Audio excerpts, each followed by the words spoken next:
Kolchak, the Night Stalker, won't be seen tonight, so we can bring you a very special episode of The Gen X Files. Welcome to The Gen X Files. I'm Jim. I'm Adam. And today's show is all about who you gonna call? Let's go back to 1984. Prince released Purple Rain. Purple Rain. It was a big deal. Big deal for me. In fact, Purple Rain was the first movie to dethrone Ghostbusters from the #1 box office. Deservedly so. I loved Purple Rain. Literally like 7 weeks or something. It was on there for a while. That album, oof. Amazing. Yeah, no, great. Definitely a future episode. Michael Jackson's hair got caught on fire, if you remember that. During a Pepsi commercial. That was good.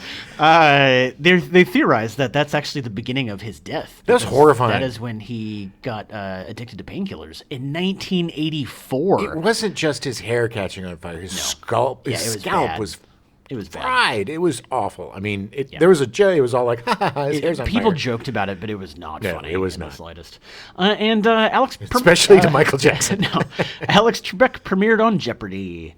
And that's when they theorized that Alex Trebek started his painkiller addiction. It's the day that... He was actually addicted to morphine. Yeah. No, you could tell on the show. He's very... But June 8th, 1984... None of that's true. The movie world changed, and Ghostbusters premiered. The movie would go on to gross almost $300 million. Good Lord. It was #1 for 7 consecutive weeks. There's only one movie that made more money than Ghostbusters in 1984. Do you know what that movie is, Jim? Was it Beverly Hills Cop? It was. Beverly Hills Cop was the only movie to make more money. Boom, bam, boom, boom, boom, boom, boom, We'll get to that next week. That's Axel's theme. 1984 was a great year for movie. A lot of that considered to be iconic, like Gremlins, which actually came out the same day that Ghostbusters did. That's insane. Looking at this list, I don't even, because I was an avid moviegoer at the time. I saw all these movies when I was a kid. My mom, she was a real estate broker, and her office was right next to a sixplex. Ooh. So I would go to work with her, especially during the summer, because I didn't have anything to do. So I would go. She'd just drop me off. I'd theater bounce. I'd buy one ticket. Bing, bang, bang, bang. Get my big old popcorn and my peanut M&Ms that I'd throw in that popcorn. That's my snack. And I would just bing, bang, boom. I would see like 3 to 6 movies a day. That's crazy. On one ticket, for like $2. Yeah. That's awesome. Karate Kid also came out that year. The Terminator, Nightmare on Elm Street, Romancing the Stone, The Never-Ending Story. Good God. This was the first year that there were 4 films that grossed over $100 million in 1 year. Oh, yeah. It was a huge deal. It was a big year for the movies. Well, I mean, we're in the blockbuster era. Yeah. We just had Jaws and Star Wars in the late 70s that started this whole thing. And then that's when the studios were like, we got to go big. Yeah, we got to dump money. Yeah, dump we got some money. Big movies. And that is why Dan Aykroyd decided to make what he called the Ghost Smashers. Ghost Smashers! Nope. Dan Aykroyd was obsessed with the paranormal. He had a father who wrote a book called The History of Ghosts. His mother claimed she'd seen ghosts. His grandfather experimented using radios to contact the dead, because that's just what you do. What a fun house to grow up in! And my God, seriously! Because his great-grandfather was a renowned spiritualist. Oh, man, no wonder Dan Aykroyd is the coolest freak on the planet, man. I cannot imagine growing up in that. I mean, you have to do something with ghosts. Well, also, what an open mind he must have grown up with all of these different, ghosts and paranormal and all that stuff. It's just like, what an amazing family, It's like, and to this day, he's still so fascinated with different, not conspiracy theories, but like UFOs No, he definitely, and paranormal stuff. He's an expert on it, not just like a dabbler. The guy knows his stuff. So, early 1980, Dan Aykroyd had read a scientific article about quantum physics, and that is how he originated the idea of capturing the ghosts, and kind of what started the whole Ghostbusters. Well, at the time, Ghost Smashers. Ghost Smashers! Ghost Smashers! Can I share a little story from my youth? Yeah. Okay. When I was a child, my stepdad built our house, and he was a general contractor and started the subdivision. And we had this room upstairs that wasn't finished when we moved in. I used it as a little TV studio with my buddies, and we'd make little fun, dumb, VHS movies and stuff. But when it was finally finished, I moved up there. And I started having these weird experiences. The first one, I was in the kitchen and I'm putting away dishes. And I take a few steps to leave the kitchen after putting the dishes away. I feel this really cold air, like the whole temperature dropped in the kitchen, like 20 degrees. Yeah. I turn around and all the cupboards are open. Oh, wow. That's All of them. crazy. Yeah. That's crazy. Freaked me out. Yeah. I was like, well, maybe I did it. I don't know. And Did I black out and not remember opening these yeah. cabinets? So then the second thing is I would be walking upstairs and I would walk into these patches of just freezing cold air. Yeah.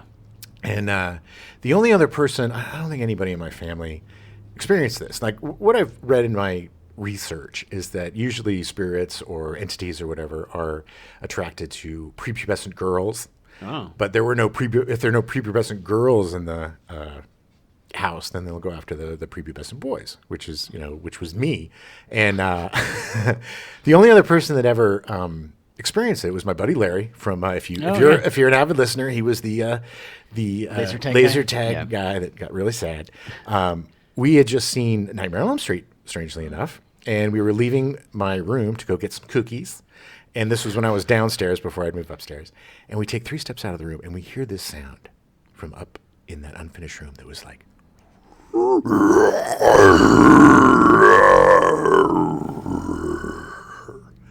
stopped him dead in our tracks. Larry pushes me in front of him and is like, you first. And then we're just like, screw the cookies. Went back to the thing. So it escalated to I could I'd have sleep paralysis, and I would feel myself levitating over the bed, and it culminated in this crazy thing where I would wake up and the room would be on fire. Like I could see the chandelier on fire and these beams. It wasn't the same room, but it was completely on fire. I could smell the smoke. I could feel the heat. I'd close my eyes and open them. It'd still be there, and I'd shake my head and close it, and then it would be gone. And there would still be like, a slight bit of smoke in the air. So this totally freaked me out, right? So I went to my sister, and this was back before internet or anything, and I was like, I told her what was going on. My lovely sister Tracy. And so she and I decided to go down to the records office, right, to see what happened on this property. So what we found out, and by talking to Ray, is that when he was grading the property, they found all these like charred tools and toys from the turn of the century. Yeah. And what we had found out is there was an Italian family who lived on that property who burned to death in a fire of their farm. Wow. And now I still don't really believe in ghosts and all that stuff, but here's what I think it was. I think that like some people can tune, like if somebody dies in a very, violent manner, maybe there's like some sort of psychic imprint or something, or some sort of like. It's all about energy. Yeah, like an energy stain, right? Yeah. And maybe I could tune into that psychic energy, sure, and see that. Who knows? Or maybe I was getting slipped drugs as a kid, or I was just insane. But I could never really explain it, and that's why. I don't really believe in ghosts and stuff, but I will never say never because I've had such a weird experience. But anyway, that was my speed bump for the show. Yeah, I don't. It's energy, which it folds in with Ghostbusters and how it is using science and stuff to deal with something that's supernatural. But I firmly believe it's energy. I personally have never had any real experiences with quote unquote ghosts, but definitely at Zombie Joe's, like there's definitely some stuff there. Yeah. I did see a face up in the loft window once. Yeah, you're not the only one. Yeah. This is a theater. We had Zombie Joe. He's a small theater owner in Los Angeles, and we had him on our Star Wars show. Yeah. It was it's doing high drama for 20 plus years in one place. It has a tendency to lend some interesting energy to the building. So Dan Aykroyd was originally developing the script, what he called Ghost Smashers, to star Eddie Murphy and John Belushi because they were all on SNL together. Yeah, and he worked with them well, and they were big. Eddie Murphy was not a star yet. No. He was not a star until Beverly Hills Cop. No, but they were all. But Dan Aykroyd definitely saw the star potential. Oh, of course. He recognized that. I mean, that's why Eddie Murphy was on SNL when he was 17. You know what I mean? Dan Aykroyd was actually writing a line. He was writing like a 70-page treatment for Ghost Smashers, and he was actually writing a line. Writing a line for John Belushi when he got a phone call from his agent saying that John Belushi was found dead. Jesus. Very, very disappointing. As we learned, Robert That's De Niro when he's like, was delete. Yeah, Delete he's that like, line. okay, let's, Which is sad because Super John sad. Belushi would have been amazing in that movie. 100%. He would have been so good. And they were such good friends and so good together, that Yeah, team. You know, yeah. one of the classic comedy teams. Yeah. So he called Bill Murray because Bill Murray was also doing SNL stuff, and at that point he wasn't anymore. Well, you know, John Belushi was actually kind of in the movie. Was he? Yeah, because Slimer, who isn't called Slimer, he was called Onion Head on the set, but he Right. was also called John Belushi's Ghost by Yeah. Dan Aykroyd. Yeah. So I think if you really look at Slimer, he does have like the, Yeah. he's kind of a I Bluto can see that, character. yeah, yeah. There's a bit of John Belushi in there. So he called Bill Murray, and Bill Murray did his usual, like, yeah, sure, and then that was it. For those of you who don't know, he doesn't. Bill Murray doesn't have an agent No, or a he has manager. he has an 800 He has a number. 1-800 number that you can call and be like, "Hey, I want to be in my thing," and he may or may not. He may just show up the day that you Yeah. start shooting and be like, "I'm going to be in your thing." Ivan Reitman has gone on record saying the day Bill Murray showed up to shoot, he wasn't even sure if he'd read the script or not, because he would not say if he did. He was just like, "Yeah, it's fine, we'll do it. We're Such fine." a weirdo. Such a weirdo, but like the only guy that can really get away with that stuff, Yeah, though, yeah, and still no, be 100%, charming, and 100%. It's like I just got to say, like all the stuff that he does, where he just shows up places, like at a frat party or something. I want Bill Murray's life. Yeah, a lot of people do. Just be able to do whatever the hell they want and do whatever they want. There's a great documentary about that. I don't recall the name of it right offhand, but it's a really fun little documentary about Bill Murray stories. So Dan Aykroyd wanted Ivan Reitman because Ivan Reitman was at the time the premier comedy director. Sure, having Stripes. done Stripes and Animal Animal House, House, and many others. The original treatment was way more serious. It was set in the future with many, many intergalactic ghost-busting groups, and it was intended to be scary. Like it was supposed to be Ghost-smashing horror. groups? Yes, ghost-smashing groups. Sorry, but there was like time travel, like yeah. different planets, and like aliens, and like all this stuff. Old Danny wanted to cram all of his little favorites in there. he was trying really hard. All in the kitchen sink. So Ivan Reitman agreed because he liked the idea. He read the Mm-hmm. treatment that he had did. They went to Arts Delicatessen, which is just a few minutes away from Gen X Files headquarters. Is it still open Yes. or did it die? Oh no, it's still open. Yes. And Good. they sat down, and Ivan Reitman immediately told Dan Aykroyd there was no way in hell they could ever make this It cost movie. like $200 million. Yeah, it was going to be the most expensive movie ever made, and he Right. was like, "There's no way." Yeah, nobody people are spending $500-600 million on movies today, but nobody was back spending then, $100 million. Was no, insane. $50 million was insane. That was a lot back then. So, of course, Dan Aykroyd was like, well, I want to get the movie made. What can I do? So they agreed to rewrite the script. They kind of hashed out some things and got Harold Ramis involved, who was a writer and had done stuff up in Toronto with Was in Second Stripes, City and yeah. stuff. Yeah, and he knew Reitman well. And Murray. Reitman took the new pitch idea. They decided it was more real. It was a little more down to earth. It wasn't in space. It's three guys. Honestly, dude, I want to still wanna see see Ghost that. I Smashers. know. I want to see Ghost Smashers. This is why the real Ghostbusters, the cartoon, is always a little disappointing to me because I wanted it to be bigger. Like, it's about those guys, but make it about like this weird intergalactic group that comes down and smashes ghosts. Ghost Smashers. Yeah. So Reitman took the new pitch to Columbia Pictures in March of 1983, and they liked it. They were like, "Okay, great. What's the budget?" And Ivan Reitman said, $25 to $30 million. Yeah. We just like tripled one of his He other admitted budgets, right? later that he had no idea. He just tripled the Stripes budget because he thought that should be enough. Why not? Yeah. And that is how Hollywood works. That's how Hollywood worked. Yeah, well, It was not much more of anymore. a community back then. It wasn't. Yeah. This was like the transition period between like super agents taking over and the whole synergy and the awfulization of Hollywood began in the 80s.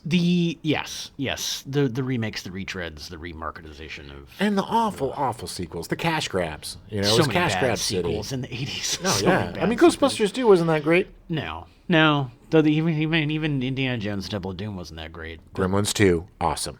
Gremlins 2 is awesome. I still really like Ghostbusters 2. I mean, that's me. It's fine. I mean, it's fine as a movie, but it's not great as a Until the Ghostbusters last movie. 10 minutes. Your love lifted me higher than all You got to make that slime dance. Yeah. So Columbia Pictures said, "Fine, we're in," with Fine. one stipulation that they wanted the movie to be released in June of 1984. Good Lord. So, of course, Ivan Reitman, who is a smart, savvy businessman, said, yeah, we'll do that. Jeez. Look, man, this is before digital effects, you know? You had to paint everything. You had to make everything. You had to make practical effects. You had to build. There's some optical effects in the movie, but most of them are practical. And some of, I mean, like, you know, you can see the dirt around the edges and, you know, in the scene with the gate, the Gozar's gate. Yeah. You know? My least favorite part is when the dog attacks the Tully. It's just not quite right. Yeah. Like, it just looks off, and it's because they were literally doing it in 13 months. Yep. Like, it's insane. And not even just that they were redoing it, they had to literally rewrite the entire script before they could shoot anything because they just came up with a new idea. Wow. So they actually went to Martha's Vineyard. The three of them, Reitman, Ramis, and Aykroyd, took their entire families to Martha's Vineyard, a house that Dan Aykroyd owned, and smoked a ton yes. of weed. Yes. Like, and a literal ton. They brought in a truck with a ton of weed. They hid in the basement and locked themselves up for 2 weeks and managed to get an entire new draft done. Yeah. Hot boxing that weed, baby.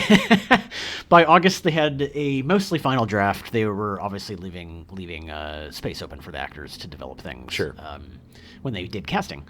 And they actually started shooting in October of 1983. Now, just to go back for a second, do you know why Eddie Murphy dropped out, or why they? He declined. Oh, he really? just declined. Yeah. Okay. He decided he didn't want to do it. And that's why they claim that.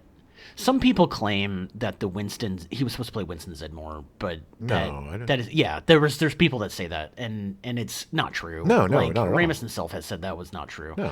And Reitman has said that. But they were completely different characters. You know, it was a completely different script when it was written for Belushi and Murphy. And Murphy.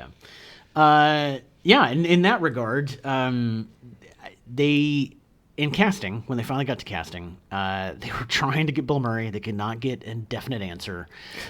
Columbia Pictures... It's so maddening. To make sure that Bill Murray was in the movie, Columbia Pictures funded a completely different movie for him. His passion project. To try to guilt him and to make sure that he would do Ghostbusters. The Razor's Edge, which unfortunately was a huge box office bomb. Well, it's a shame. And because here's the thing. He's a really good actor. And Bill he's Murray's a great. Dramatic actor, but people were not ready for him to play that role. They weren't ready when he did Where the Buffalo Roam, when he was playing gonzo journalist Hunter S. Thompson. Which, you know, was it's an interesting movie. It's really funny. And he does a great job. He drove all of his SNL castmates crazy because he was basically Hunter S. Thompson. He just, you know, during that period, and it was maddening from what I heard.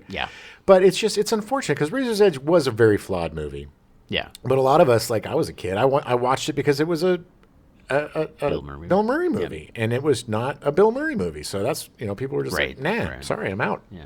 Other choices for Spengler, because Ramis wasn't committing to it, he was like, we can find somebody else. And he didn't mind working, writing and doing all that stuff, helping produce. But they had options of Christopher Walken, John Lithgow, Christopher Lloyd, Jeff Goldblum. These are all actors they reached out to try to play Spengler. Oh my God, Christopher Walken would have been awesome. It would have been weird. I mean, he would have been awesome. He's so funny. I mean, it just would have been weird because I'm so used to Harold Ramis doing it. But like, it's like talking about like John Candy playing Louis Torrey. Sure. Like, it's just weird. But I could see it. Like, I could see Walken playing it.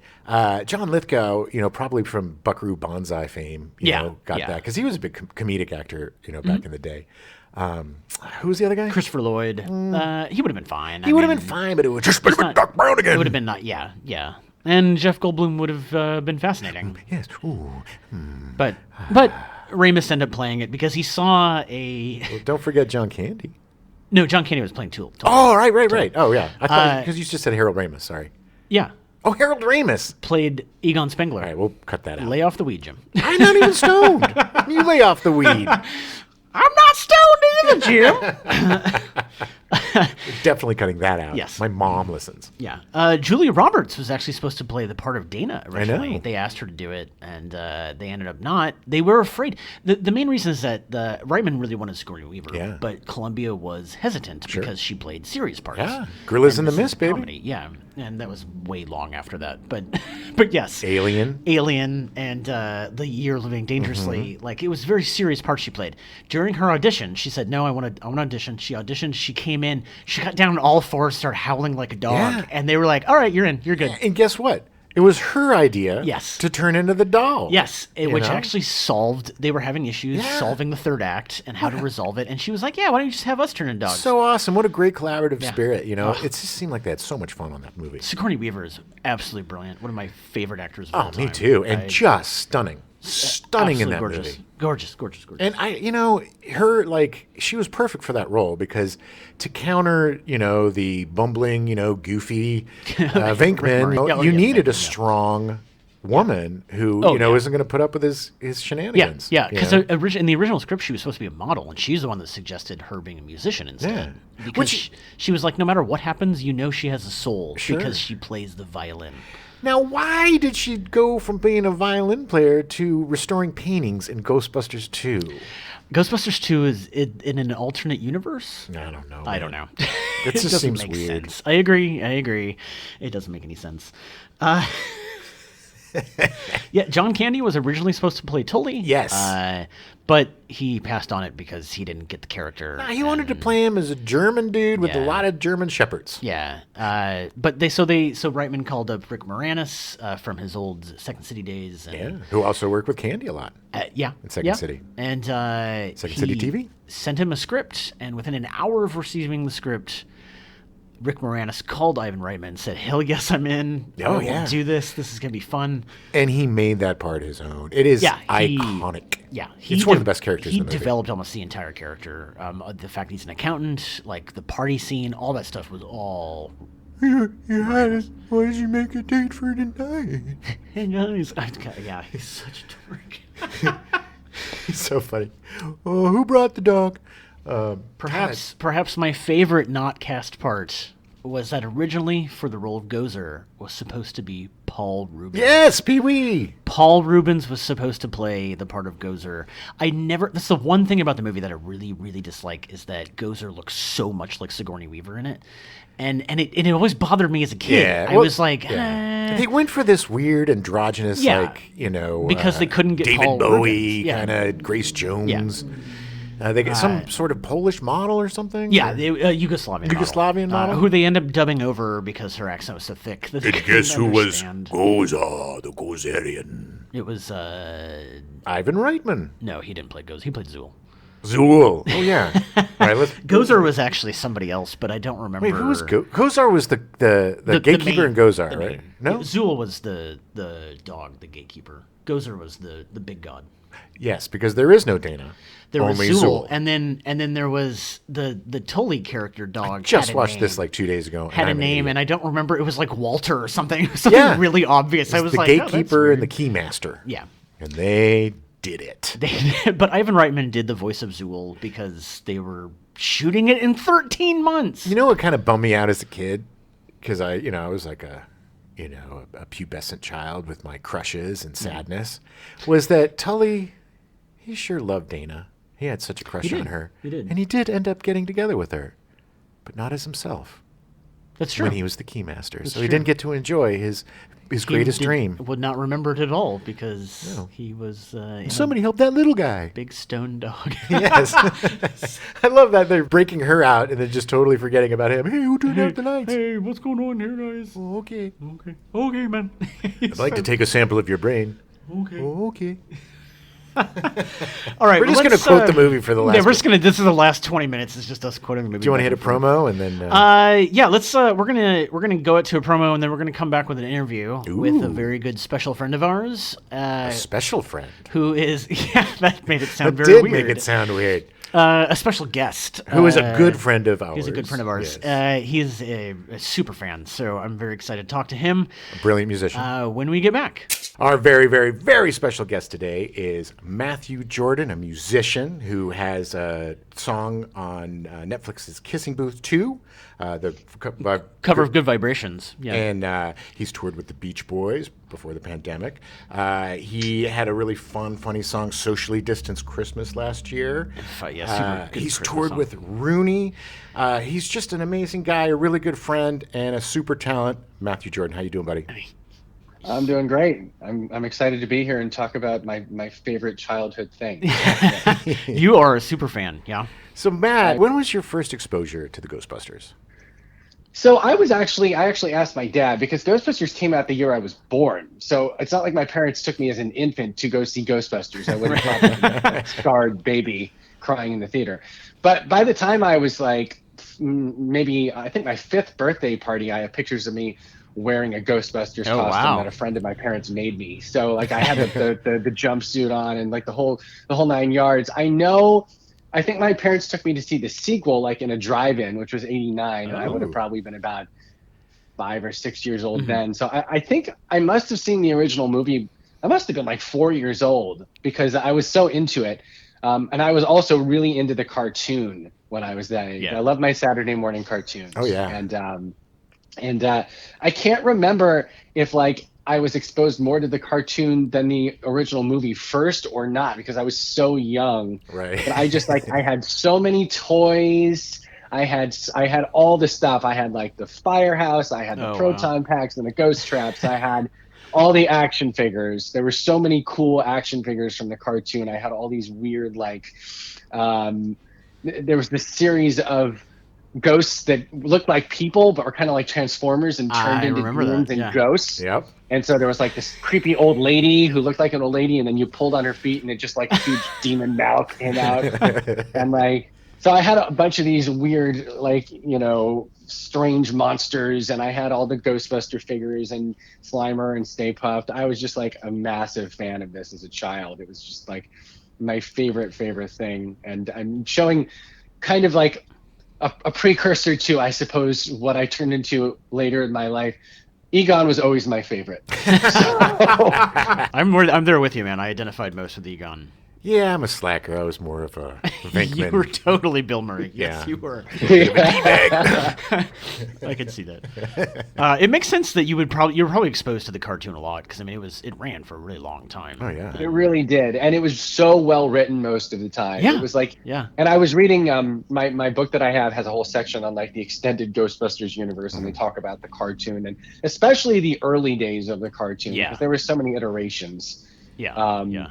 But that cartoon just like they said like they made so many episodes, like 150 or something. Yeah, it was around very large amount of episodes, and they were trying to make.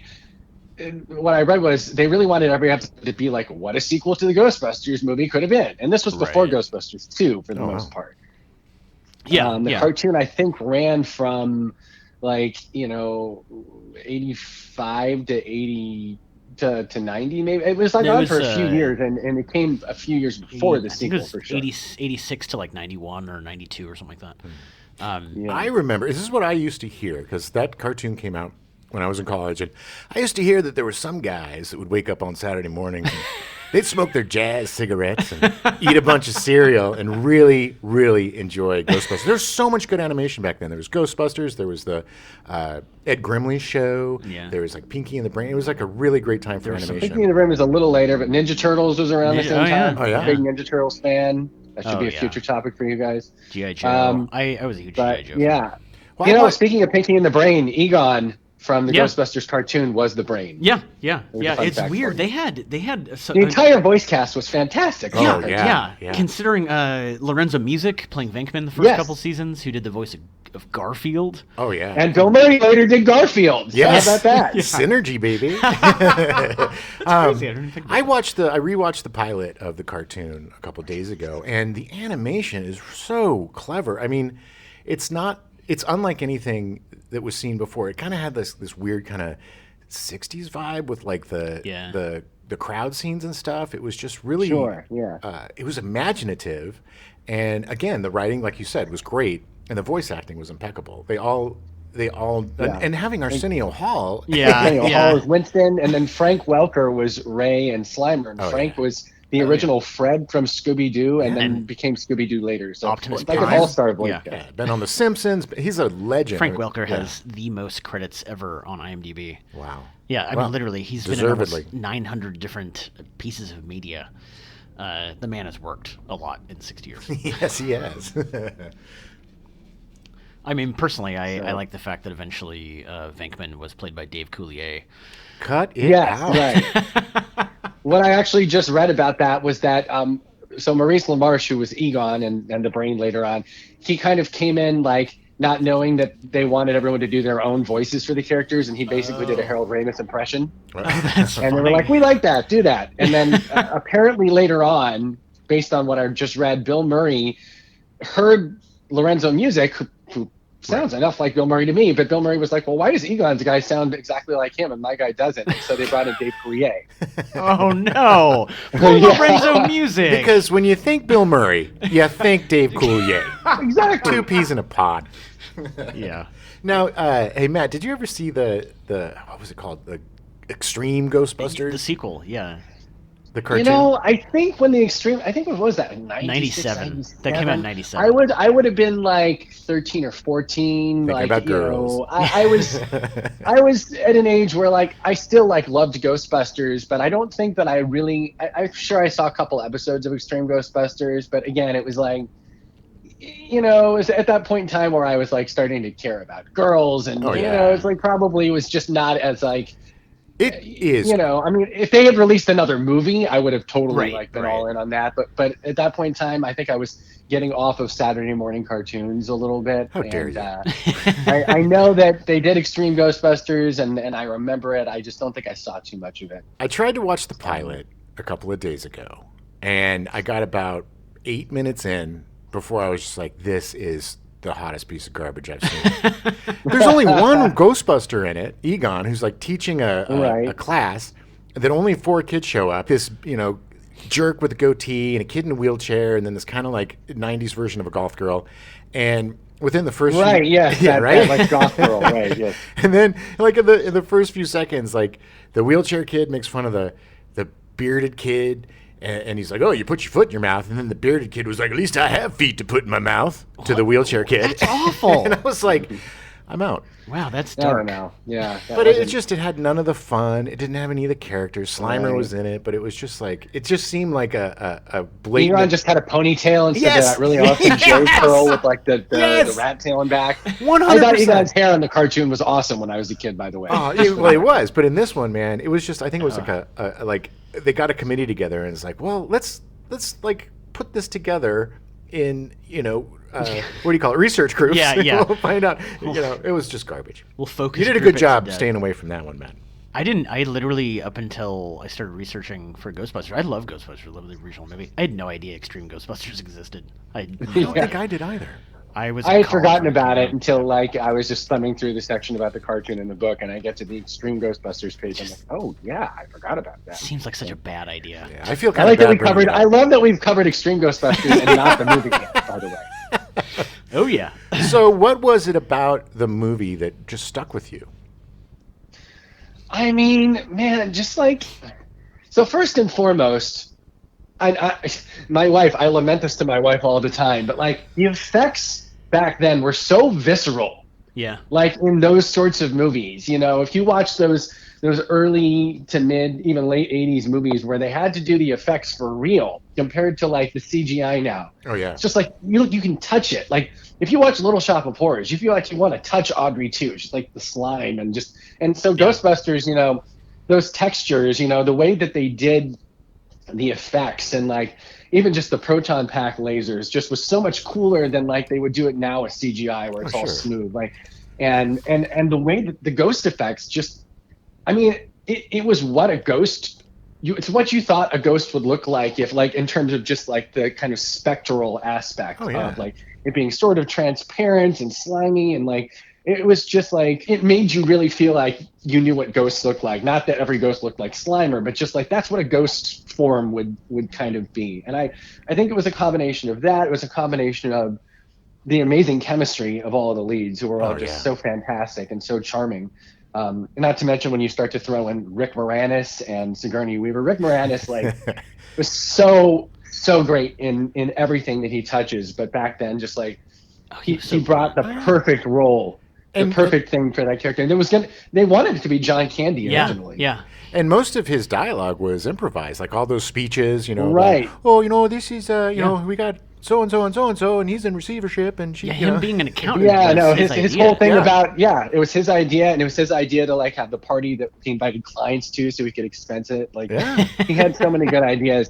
And I think John Candy, when he was going to do the part, I read that he had ideas that were just really ridiculous. Like, he wanted the character to be like super German with like Rottweilers, with a ton of German shepherds. Yeah. He wanted his character. He flat out admitted that he just didn't get the character. Like, he was like, I just don't understand. And I mean, unless it was just completely non-written on the page. Probably. Like, I mean, it looks like a completely rounded, well-developed character because of what Rick Moranis did with it. Yeah. So, it's like a lot of times when you read a script, there's no indication of what that, character would be because it's mostly the actor that brought it to it. Yeah, that's true.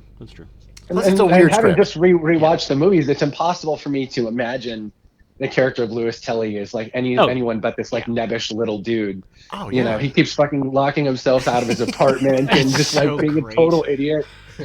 Yeah. The fact that he knows exactly when Sigourney Weaver's walking by, he's such a little weird creep. The shot of him right before the dog takes him in the restaurant, everybody stops for like 1 second while he screams, and then they just go back to eating is one of my favorite shots in that movie.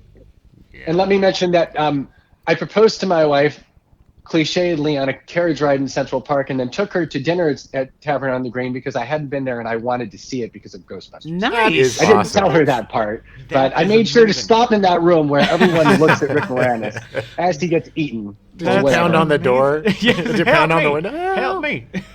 It's like my one and only time I've been to or eaten at Tavern on the Green, and I was like, I have to go here. Well, you do. Yeah, it's like a pilgrimage. So, as a musician, what did you think about the Ghostbusters theme? Well, first of all, I mean, as a kid, the Ghostbusters theme was everything to me. I loved it, and I mean, it's so infectious. I mean, when I did my cover a number of years back, I had so much fun just like playing around with all the creepy sounds, and it's interesting because that theme it's such an integral part of like the entire kind of the history. Like, looking back on it, you think about the movie and you hear the song. You can't really think about the movie without hearing the song in your head. So, it was so important. And I know you wanted to touch on the controversy involving that theme, Adam. Yeah. Which worked out in the end pretty well for Mr. Parker Jr. Yeah. Well, it's interesting because I hadn't heard that Huey Lewis song in a very long time, and I listened to it because you mentioned you wanted to touch on it, and I was like, this is the Ghostbusters theme. It literally sounds exactly like you removed the lyrics. Entire.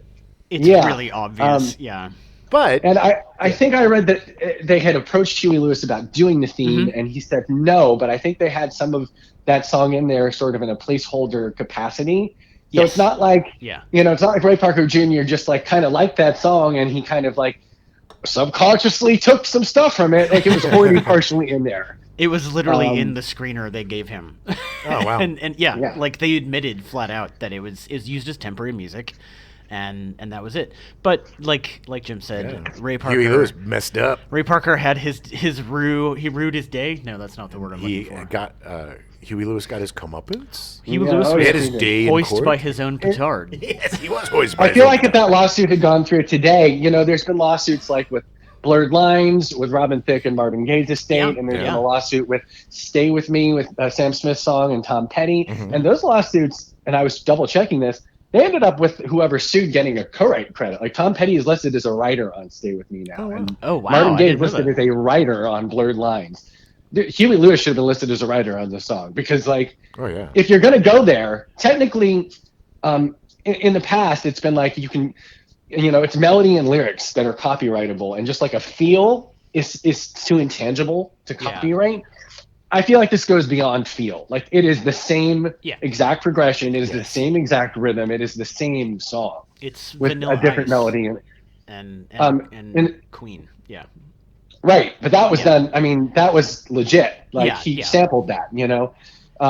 That this is basically what we would refer to in the music industry now as Ray Parker Jr. took the Huey Lewis song and he top lined it. Oh, Okay. interesting. learned something Top new. lining is Hey. when you get a track and you write your own melody and lyric over it. So a lot of these producers, the David Guettas and those types of people who release songs, they will have a whole track and then they send it to the singer and the singer top lines their melody and lyric over it. And then they both co-wrote the song. And Oh, that's wow. how it works a lot now. Interesting. And so, yeah, essentially Ray Parker Jr. just top lined the Huey Lewis track without getting permission. Right. I mean, that's all it comes down to. And Huey Lewis got his money until he opened his big mouth and broke his NDA. You know, the song I really like from Ghostbusters is the one when it's like, magic, magic. You know, Oh, when all Magic, that, yeah. magic, when all the stuff's coming out. That Yeah. song just Yeah, seemed yeah, very yeah. ahead of its time for me. Do you know who's that by? No, I looked that up yesterday and I didn't write it down. Probably one. Is that the one where all the ghosts are escaping? Yeah, Yeah, it's like, yeah. Yeah. Yeah, they were actually the producers. Well, I shouldn't say the producers. Columbia, who is bankrolling the movie, did not want to use popular music at all in the movie, and Ivan Reitman convinced them to do it. He was like, "We have to. You're literally asking us to make a movie in 13 months. Like, we're going to use pre-recorded music. Thank you."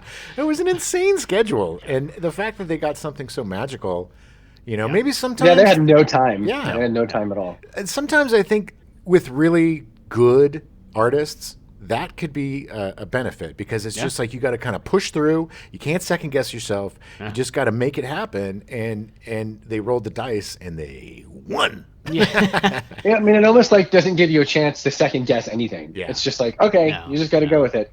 Yeah. Those Ivan Reitman actually said that when he was working on it, because of A, the tight schedule, and B, because of all the special effects, it was not the way he usually shot. He liked to shoot a bunch of stuff and then cut stuff, Yeah. but with having to do special effects months in advance, he was like, my hands are tied. Yeah. Like, we have to use this. Like at the end of the day, but but I mean, granted, now that's everybody all the time how to do Right. it. But, Well, I mean, now they start a lot of movies with no script, no nothing. It's just true. like, well, we got some Oh, yeah. people and a camera. we'll get to the end eventually. We'll figure it out.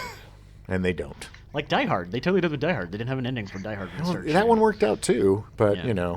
there's a lot of movies that That did didn't. not. Yeah. They did not. That is correct. Can we touch on the fact that Winston got totally screwed in Yes. the movie because he was supposed to be in on? Yes. I read he was supposed Yes. to enter on page 8 of the script. Yeah. Yeah. And because of the rewrites, they gave all his lines to Bill Murray and brought him in like 3/4 of the way through. And Yeah. they didn't tell Ernie Hudson that until he started shooting. No, So not until he saw yeah. the script, Yeah. like right before Yeah, shooting. so he was came like, in- "Wait, this Literally isn't the day plan." before was given a new script, and he was like, "Oh, hey, look at that! I'm not in the movie anymore." I can relax. I don't have a lot of lines. Yeah. I'll be Cramps. Right? Yeah, it's funny because this book I have, even the storyboarding for the scene in the what is the hotel called where they bust Slimer? Do you guys know off the top of your The head? Biltmore? No. Well, it's not in the movie. It's called something else. It was like shot the- at the Biltmore. But it was the Well, yeah. Williamton or something. yeah, yeah. Even in the storyboard for that, Winston is there, busting Slimer with them. There's like sketches of God, stuff that's- happening to Winston. It's like, Yeah, Man. he was pretty bitter about it. I could be honest. The stuff that I read, he was really bitter. I 'cause- understand that, but I also understand, you gotta, sometimes you gotta kill your babies. Sometimes you Yeah. gotta cut stuff, and what works. And honestly, the main trio, Winston's great, and I love Winston, but the three of them, that chemistry has been around for years and years and years and years. Those guys Yeah, have worked yeah. together. sure, forever. Second City, Yeah, and SNL, later so- SNL. Yeah, so they Yeah. just took, that natural banter and that just natural chemistry, and anybody would have probably done the same thing. Yeah, And there's yeah. always going to be feelings hurt, but it's it is a shame. You got to give somebody a heads up. Yeah. It's like Eric Stoltz getting fired from Back to the Future. Oh yeah.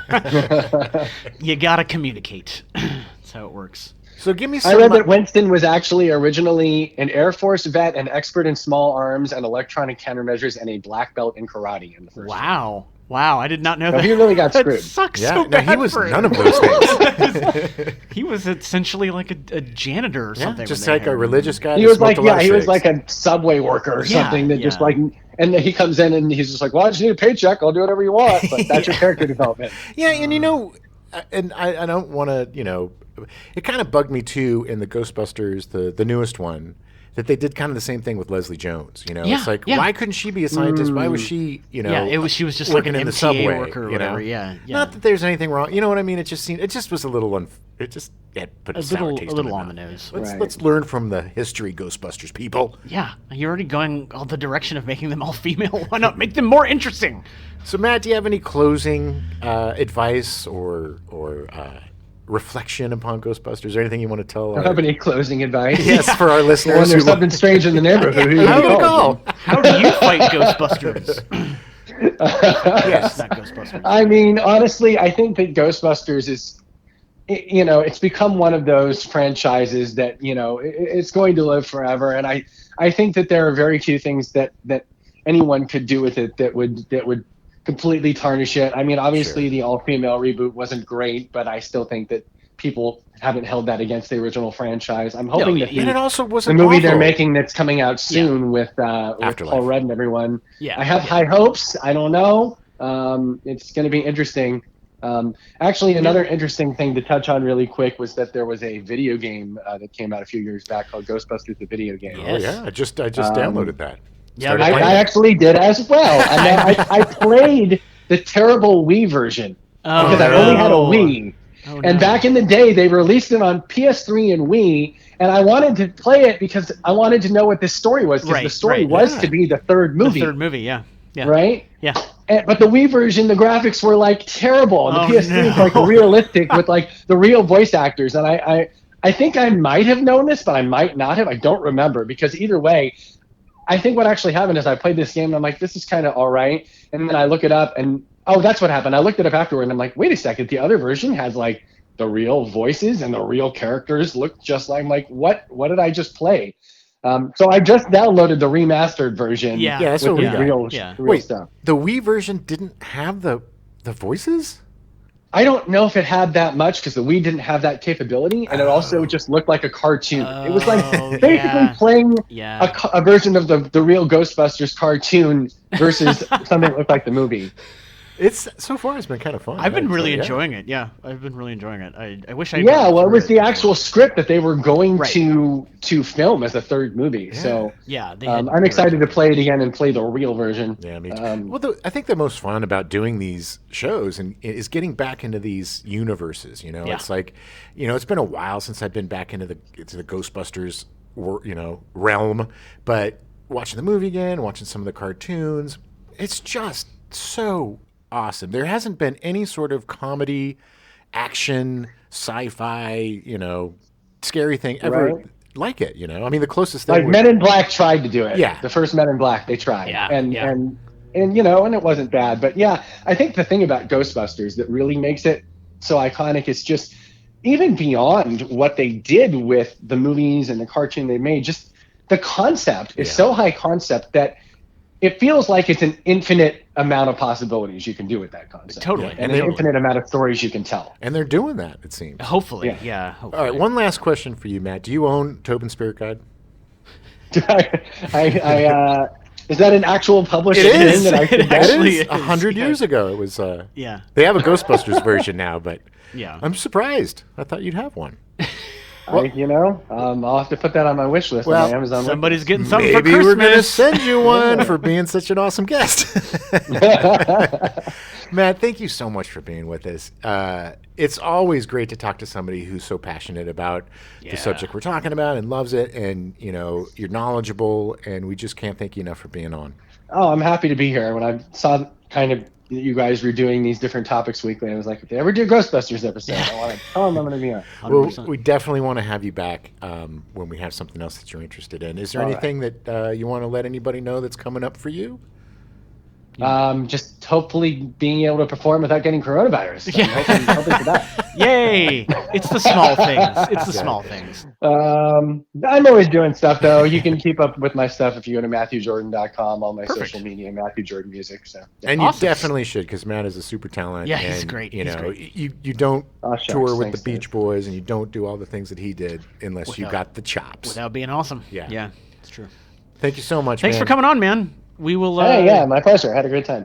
Oh man, what a dude! He was the most prepared guest we've ever had. Oh yeah, his wife is a very lucky lady. Yeah, she is. Yeah, she is. And a very talented actress in her own right. Yeah, she is. She's awesome. She's a very good writer too.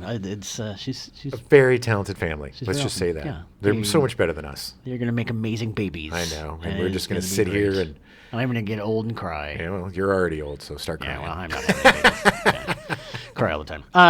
So 1989, Ghostbusters 2 came out. Despite breaking box office records and attracting an estimated 2 million more people to its opening than Ghostbusters, the sequel earned less than the original and received a less enthusiastic response. Yeah, because they were battling a painting. Yeah, it just didn't. It's really obvious that it wasn't quite what they wanted it to No. be. I think there's a lot more compromise in it. Well, they also did that thing that they did in all of these crappy sequels, where they created conflict. Yeah. You know, like they always like, oh, Sigourney Weaver and Bill Murray smooching Yeah. at the end of the first one. Oh, they're going to get together, but no, we got to Yeah. break them apart so we can get them back together again. You know, it's just like it's so tired, that Yeah. kind of the tropes. It's just like that's what bugged me about it. It was a very paint by numbers sequel. It had great Yeah. actors. It had great chemistry still, but It it had just some good moments, but like it just overall slime didn't river, it's- capture no. it didn't quite capture the what was so great and wonderful about and fresh about the original movie. Well, because there was nothing like the original one. No. You know, and it's like there are certain movies where you really just shouldn't make a sequel to them because they're Agreed. perfect movies, Agreed. you know, and they're perfect as they are. And, you know, as much as I would love to see 1,000 stories in the Ghostbusters universe, do it in the cartoons or do it something else. Yeah, Let yeah. them, you know, have their way because it's only going to be disappointing. Well, you know, I mean, or do what they're doing now, make TV shows and make keep it in the universe, Yeah. but you know, make it fresh and new Yes. and stuff. Bill Murray actually he summed it up quite well. In 2009, he said, and I quote, "We did a sequel, and it was sort of rather unsatisfying for me because the first one to me was the real thing, and the sequel." They'd written a whole different movie than the one initially discussed, so there's never been an interest in a third Ghostbusters because the second one was disappointing for me anyway. Yeah, I get it. I'm with him. Yeah, so Ghostbusters 3 was put on hold, despite the fact that the second one actually made money. It made money despite... Like Aykroyd has been trying to make Ghostbusters 3 for 30 years. Yeah, he'd been trying and trying and trying, and so essentially, in 2009, they ended up releasing a video game that was an adaptation of the Ghostbusters 3 script. With the entire voice cast. With the entire voice cast, which is awesome. It has been remastered, it is Yeah. being released. Just started playing as- it. It's just fun to see what the third movie would have. This is Yeah. basic. You know, if you want to see what the threequel would have been, Yeah, where the story goes. play the yeah. game. Play it on easy. You'll jump right through. Yeah, it. just go right through the story. It's fun. 2014, unfortunately, Harold Ramis passed away. Lost Very such a sad. talent. Yeah, Such I was. a talent. I don't cry very often at celebrity deaths, but that one just really gut punch, man. Yeah. Well, the thing that got me was for so many years, for whatever reason, Harold Ramis and Bill Murray kind of were on the outs. Yeah. And yeah. but before he died, Bill Murray came in and they mended fences. they mended fences, had a great time, and you know, it's just like. From what I heard, you know, Yeah. I wasn't there, but it's just, I was you know, hanging it just out in the goes to corner. show. It's Yeah. like, come on, you know, put your differences aside. Yeah, you gotta let things go. So after that happened, Ivan Reitman decided to remove himself from the franchise. He had decided that the creative control shared by himself, Harold Ramis, Dan Aykroyd, and Bill Murray was holding the franchise back. Yeah. So they negotiated a deal with Columbia to sell the rights. It took him 2 weeks to convince Bill Murray to do it. And my guess is what finally convinced Bill Murray to do it. Because they were going to remake The Razor's Edge. Razor's Edge Part 2. Yes, Razor. Because I think the final thing was that Reitman said, and I quote, "The creators would be enriched for the rest of our lives and for the rest of our children's lives." So enough money for 4 people and their entire families to be well off. I'm thinking of Billy. Probably $1 billion. It has to be a lot. Yeah. I mean, it was... Because it wasn't just getting the rights to the movies, it was getting the rights to the cartoons Yep. again, And which the that was man- a and- huge and all thing. the- Yeah, the- all the franchising. And the merchandising. Merchandising, Yeah. yeah. So, 2016, Columbia released the quote unquote kind of reboot, kind of in the universe, but not really. Unfortunately, it was a big box office bomb. Well, it wasn't a bad movie. It got bad press from the very beginning. It wasn't a great movie. No, it was no. You know, it was not. I expect more from the makers of Bridesmaids and Kevin. Paul Fig, like he's amazing. I've actually met him before. He's one of the nicest guys. Oh no, ever. and look, But Bill Murray was he makes funny great in movies, it. It was but like it just didn't quite work. no, unfortunately, it didn't, and it's not because they were women. You No. proud boy jerks. A lot of the backlash was from a bunch of misogynistic a-holes Yeah. that It was just idiots that can't handle the fact that women might be strong. women Ghostbusters. My head's gonna explode. You're ruining my childhood. Oh, my tiny penis. Shut your face. Yeah, exactly. But yeah, it just didn't quite work. But they're doing another sequel, an actual sequel, Afterlife. with Paul Rudd. Paul Rudd, and it's being directed by Jason Reitman. And that, Reitman's son. What's that? Johann Wolfsbane. What's that kid from? Wolfhard. Wolfhard. Finn Wolfhard. Finn. I like that we got there eventually. That kid's got the greatest name. Wolfgang Wolfbane. And Finn Wolfhard.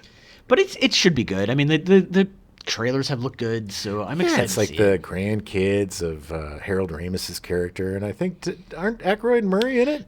I think they're going to make cameos Yeah. in it. They're not like main characters or anything, but But as far that's- as I know, I mean, I watched a video of Ivan Reitman and Bill Murray reacting to the little Stay Puffed oh yeah, clip that they with Yeah. Paul Rudd and the little baby Stay Puffies. Yeah. And Bill Murray was laughing his ass off. It was really funny. He's like, "Oh, that's really clever. That's really I haven't seen that." And Reitman's like, "I haven't seen it either." And they both seemed to think it was really funny. Oh, that's good. That's good. Yeah, much better than him being like, "What? How dare they? How dare you? How dare you? Besmirched the name of Murray." So I'm really hoping that with the new Afterlife movie that the franchise will take off again, Yeah. because I want to see more adventures in that universe. I think they need a new animated show. I think they need I a agree. computer-generated animated show of the real Ghostbusters. I think they should call it the Super Extreme Ghostbusters. Yeah, and we'll have like, yeah, exactly. And they'll all be doing parkour and Squeezing limes skateboarding and into their eyes. Yeah, exactly. I'm so extreme. Yeah, we're gonna eat a bunch of ghost peppers. Extreme. God, that was so bad. I can't believe they actually made that. Oh my God, yeah, that Extreme Ghostbusters is just an insult to humanity. It's bad. It's awful. It's really bad. Well, what else is coming out with the Ghostbusters besides that? Do we have? I mean, They're Lego putting has other- been making a lot of Yeah. new Ghostbusters sets. The Ghostbusters are always going to be around, but I think I totally agree with you, Adam, that like Star Wars, I think Star Wars, its future is in TV. Yeah. The TV series are much better than the films. I mean, sure, they're going to make other movies, but I think Ghostbusters, I think TV. Let's bring it back. Even a live action Ghostbusters show they could do. They could easily do that. I mean, they could easily- Ghostbusters: The Next Generation. Yeah. Hey, Hollywood. Hey, knock on our door. Yeah, Hollywood. Columbia. Yeah, I mean, and it's maybe what they're backdooring with this Afterlife thing. I mean, but it's I hope the movie does well. I mean, I'm hoping that I can actually go see it in the theater. Yeah. You know. Well, that's the thing too. It's like, within the last couple of years, the whole film business has been so precarious. yeah, Like, it's been super weird. everything's going to TV. Everything's streaming now. I'm not going to a movie theater until there's no Right. masks. Yeah, I just don't want to sit in a No, hot, it's closed not space fun. with a mask on. And The longest I've had to wear a mask was about 3 hours, and that was on a plane ride. And I'm 100% mask. by I'm the going end to wear of it- my mask by the end everywhere. of it, I just wanted to claw my face off. Yeah, but I don't want to put myself in positions where I'm going to have to. Yeah. It just doesn't seem fun, and I don't. It's okay to take your mask off when you're shoveling popcorn in your mouth. Exemption is, the coronavirus isn't going to listen to that and be like, oh wait, he's eating. Pause. Time out. Yeah, well, Anyway. that's a whole other thing. All right, well, thanks for listening to our Ghostbusters episode. If you haven't watched the movie in a long time, please go check it out. It's so much Who fun. you gonna call? Ghost Smashers. Ghost Smashers. Ghostbusters. What's coming up next week, buddy? We'll be back next week with the one movie that beat out Ghostbusters in the box office, Beverly Hills Cop. Our very, very, very, very special guest. Sorry, let me do that. It's always great when we Great start start, out that great way. start. Dude, and he's such he loves. We now return you to your regularly scheduled programming. Fantasy Island, already in progress.